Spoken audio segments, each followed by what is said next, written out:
Androcles and the Lion, a folk tale from Aesop's Fables. This story takes place in Rome, where a Greek slave named Androcles escaped from his master and fled into the forest. There he wandered for a long time until he was weary and well nigh spent with hunger and despair. Just then he heard a lion near him, moaning and groaning at times, roaring terribly. Tired as he was, Androcles rose up and rushed away, as he thought, from the lion. But as he made his way through the bushes, he stumbled over the root of a tree and fell down lamed.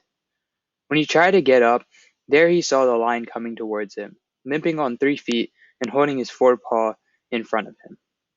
Poor Androcles was in despair. He had no strength to rise and run away, and there was the lion coming upon him.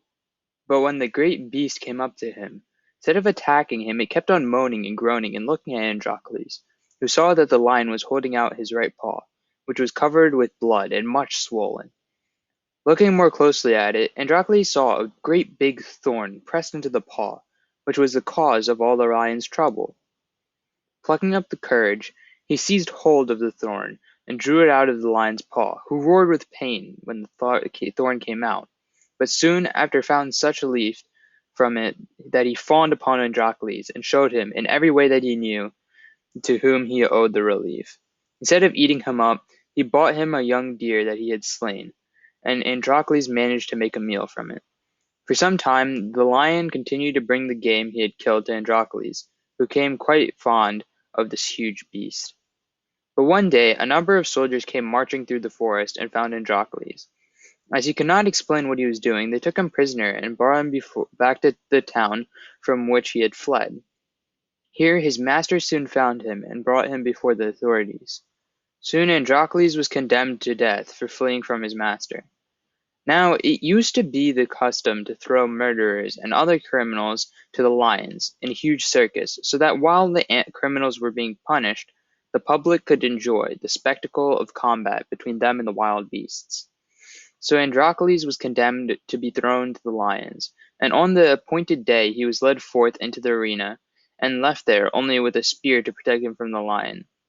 The emperor was in the royal box that day and gave the signal for the lion to come out and attack Androcles. But when it came out of its cage and got near Androcles, what do you think it did? Instead of jumping upon him, it fawned upon him and stroked him with his paw, and made no attempt to do him any harm. It was, of course, the lion which Androcles had met in the forest. The emperor, surprised at seeing such a strange behavior in so cruel a beast, summoned Androcles to him, and asked him how it had happened that this particular lion had lost all its cruelty of disposition. So Androcles told the emperor all that had happened to him, and how the lion was showing its gratitude for his having relieved it of the thorn. Thereupon the emperor pardoned Androcles and ordered his master to set him free, but the lion was taken back to the forest and let loose to enjoy liberty once more. The end.